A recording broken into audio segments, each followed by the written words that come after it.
Is mis Michael O'Flaherty as a gearú chun na gaileh.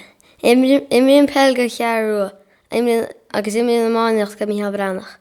Bíon sacr ein freisin agus imíon goach dara. Le pel catún líród chur idir na chá fustí nó isteach sa gúil. Tá garantí glas a harta chunamara agus tá neart behí agus churáin freisin. Tá chead a bhóin agus bhí chá capalain ach duime siad. Tá máda dasam, máda óg agus brógin is tanimse.